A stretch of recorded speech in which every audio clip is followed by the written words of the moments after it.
Oke, baiklah. Bagaimana kalau sekarang kita mendiskusikan bagaimana cara pintar korupsi? Sebuah peluang emas yang tidak akan terjadi lagi dalam masa yang akan datang, yaitu kalau Anda yang menjadi pejabat saat ini atau yang punya kesempatan dalam sisa periode ini mendapatkan jabatan, sebaiknya Anda korupsi dengan semaksimum mungkin dalam periode sisa saat ini, yaitu dalam 3 tahun ke depan ini. Sungguh, Anda harus memanfaatkan dengan baik momen ini untuk korupsi. Mumpung korupsi saat ini dibiarkan, manipulasi jabatan untuk kepentingan diri sendiri dan kelompok sendiri dibiarkan, tidak dihukum. Melanggar sumpah jabatan, kita tidak ditindak. Bahkan terang-terangan makan hak rakyat, tidak dipecat dari jabatan, apalagi dihukum. Jadi manfaatkanlah jabatan Anda semaksimum mungkin. Informasi berikut ini kita bermaksud mengajarkan kepada semua pejabat yang saat ini menjabat, mumpung New Mind belum berkuasa yang akan menghukum mati semua koruptor, Anda sebaiknya korupsi. Jadi manfaatkan waktu tersisa ini untuk menyedot harta negara, dan Anda akan dilindungi dengan para buzzer serta kepopuleran pejabat tertinggi yang dengan cantik punya pasukan media yang hanya memberitakan bagusnya saja dari karya-karya pakai hutang yang hutangnya tidak diungkap, hanya bentuknya yang diekspos, hanya yang sukses seperti jalan tol, bandara, sirkuit atau apapun, semua yang sukses saja yang diekspos. Kita akan mengajarkan bagaimana korupsi itu dilakukan. Oke? Pertama, mainkan anggaran daerah,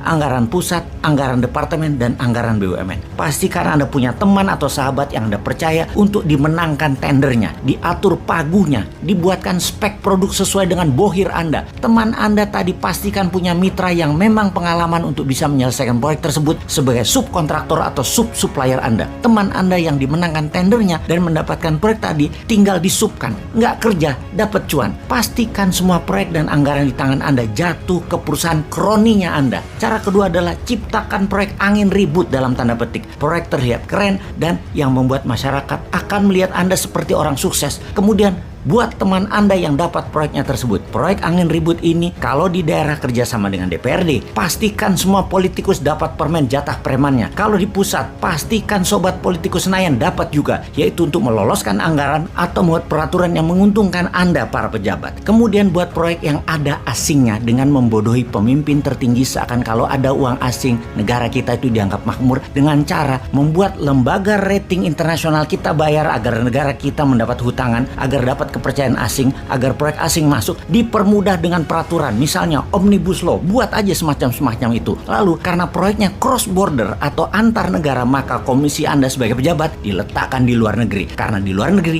tidak ada PPATK-nya yang bisa cek. Akuisisi apapun libatkan pendana asing, tujuannya agar bisa bagi cuan di luar negeri. Import itu sumber korupsi karena dananya ada di luar. Jadi kita harus perbanyak import. Setelah memainkan anggaran, maka kita akan membuat peraturan yang menguntungkan kita dengan membuat kebijakan yang menguntungkan bisnis kita. Saat ini Anda sebagai pejabat boleh berbisnis, walau sebagai menteri atau pejabat-pejabat lainnya yang dalam sumpah jabatan Anda tidak boleh memperkaya diri sendiri dan memperkaya orang lain. Tapi tenang, selama Anda mendukung pemimpin populer, Anda aman. Kemudian manfaatkan anggaran pemerintah daerah atau departemen atau apapun untuk membuat Anda terkenal, seperti main di sosial media, di media mainstream. Semua acara-acara Anda harus ada dan harus dimediakan. Pokoknya Anda fokus terus memanfaatkan dana gubernuran, dana bupati, dana menteri untuk membuat Anda terlihat bekerja, terlihat bijak, terlihat berhasil. Penting ini dilakukan karena modal untuk terus menjabat adalah Anda terkenal. Apalagi Anda mau mencalonkan diri untuk menjabat lagi. Walaupun sebenarnya itu korupsi, tapi tenang, Anda banyak yang suka pakai fasilitas jabatan, nggak apa-apa. Mobil dinas, uang dinas, pesawat kepresidenan, apapun, semua pakai aja yang namanya kedinasan. Jadi pelajaran korupsi kita simpulkan kali ini, yaitu 1. Bikin proyek angin ribut. 2. Anggaran pastikan jatuh ke rekanan dan teman kita.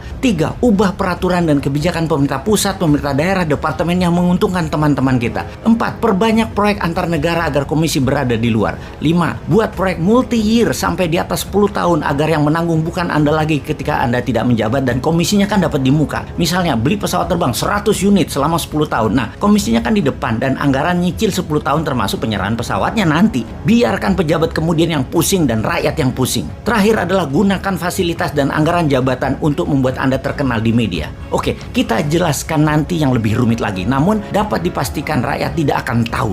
Jadi yang sedikit ini dulu diperbanyak korupsinya. Selamat menikmati sisa jabatan Anda.